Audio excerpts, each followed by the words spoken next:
Welcome back to week number 2 of this new mini shir on the Parsha, where we study the Sefer or Gedalyahu by Rav Gedalyahu.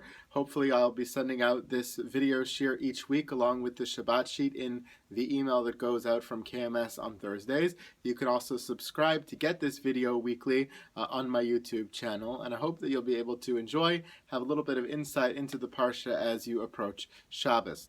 Parsha, of course, this week is Chaye. Sara opens up with beautiful reminiscence about the life of Sara. Vayu Chaye Sara, 100 shana, 20 shana, 7 shanim, shnei Chaye Sara, reflecting on the 127 beautiful years of Sarah's life.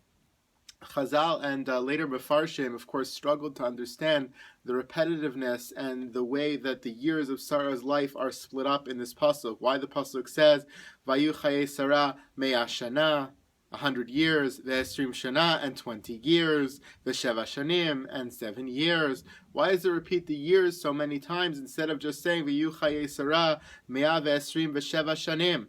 And then on top of all of that, after splitting up the 100 and the 20 and the 7, the Torah repeats itself and says, Shnei Chaye Sara. Again, these are the years of Sarah's life. The years seems to be quite repetitive in this pasuk. Rashi quotes from the famous Medrash, trying to explain the repetitiveness of Shana in this pasuk by telling us, Lachen nichtav Shana b'chol klal v'klal, lomar lecha shekol echad nidrash le'atzmo. It splits them up to tell us that each segment of Sarah's life at 7, at 20, and at 100 has to be understood in its own right and has to be appreciated in its own right. But kuf kibas chaf lechet, that at 100 years old, she was like 20 years old in terms of sin, meaning free of sin.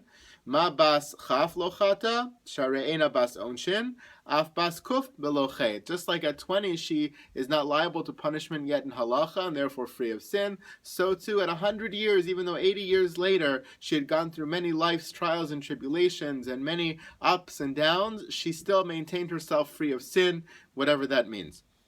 Ubas chaf kibas zayin liyofi. At 20, she was as beautiful as at 7, etc. Shnei Chaye Sara, kulan shavin latova. All the years of her life were equally good. She shared the qualities of youth and old age and youth. She combined the best of all her years at every stage of her life. That's the famous medrash on this pasuk. I think interesting in and of itself and requires much study.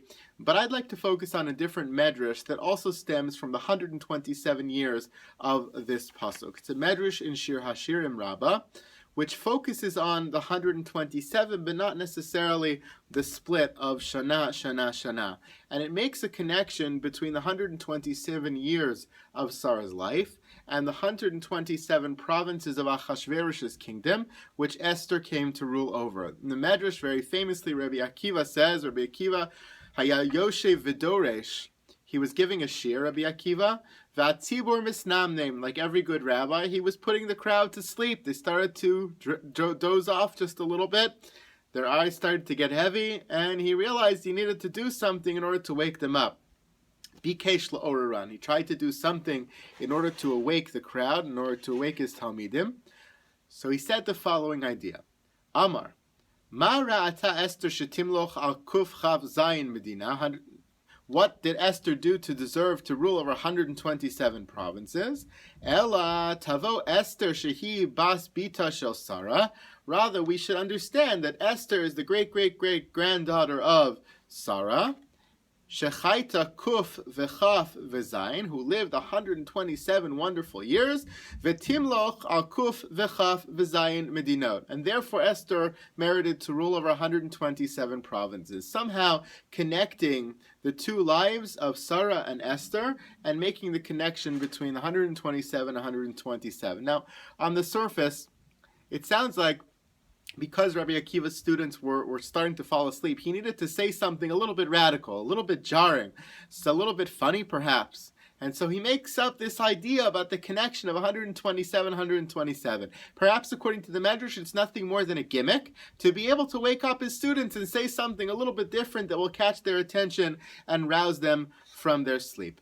But I think there's a deeper meaning to this as well, and a deeper connection between Sarah and Esther, and most of all, an important lesson that I think Rabbi Akiva was trying to teach his students in that important moment. And that is an idea that's put forth by the Gedalyahu on this week's Parsha. Rabbi Akiva's student, says the Or Gedalyahu, were living in a time of galus, in a time of oppression, a time where they were being ruled over by the Romans, anticipating the long exile that was still yet to come.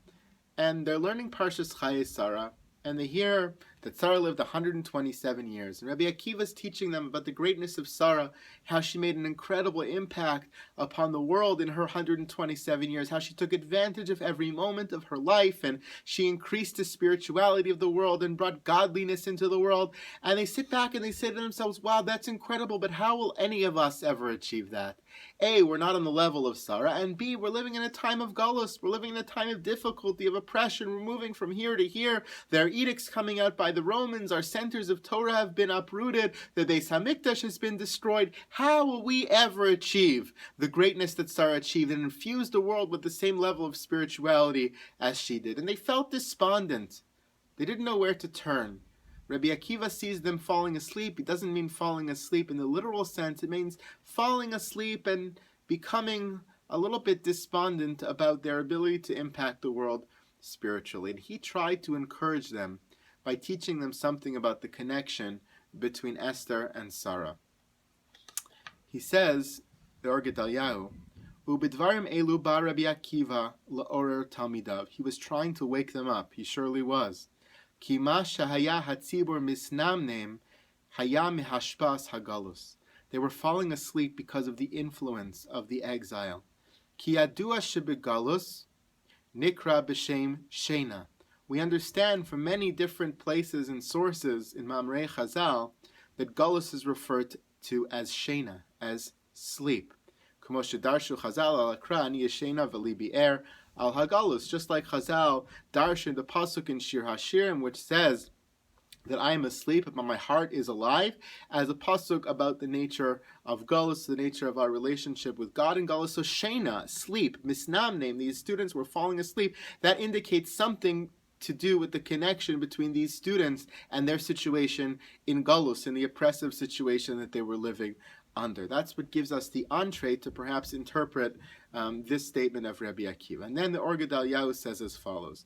He quotes the Sfas Emes, who says, Shekmo shetikna Sara bizman kuf chav zayim shanim, kach bebechinas makom, he'ira kuf chav zayim medinos, ki bechinas olam shana v'nefesh inyan echadu. He says the Sfas Emes, there's a big idea in the Sfas Emes, which we can't go into right now, but he says that somehow Sara carved a path in life that was so strong and so impactful and so important that later generations of Jews, including Esther, of course, were able to re-enter that pathway that had already been carved and continue. And that pathway that she carved was so strong.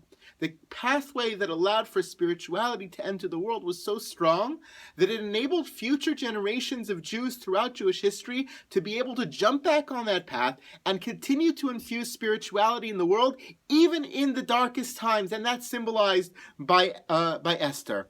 B'koach Sara, Haita b'yecholta shel Esther l'takin makom l'malchuso yisbarach b'toch malchus Achashverosh. Because of Sarah's impact, later on, Esther was able to have her own spiritual impact on all 127 provinces of Achashverosh. Esther tekina makom af b'toch hagalus.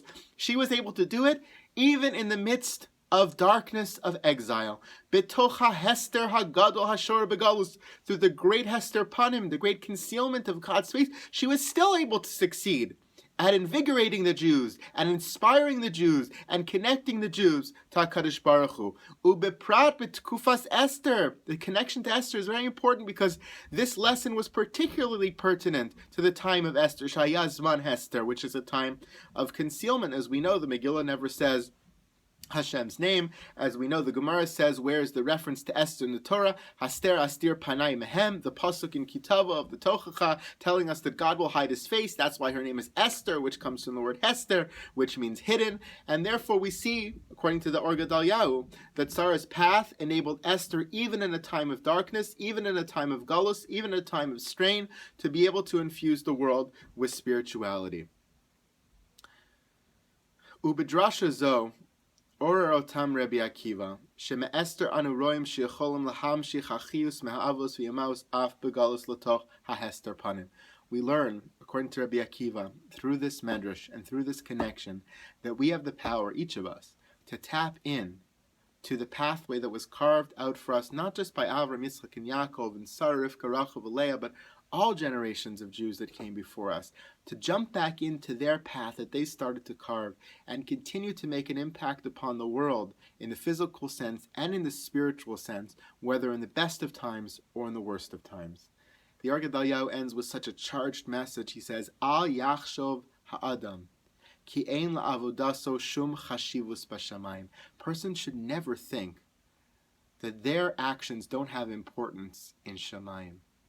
V'lo yafsid klum berega shel sheina, and that you won't really lose anything. If you fall asleep for a couple of minutes, you stop acting for a couple of minutes, stop impacting the world for a few minutes, what difference will it make? It doesn't make a difference. No, says the Gedalyahu.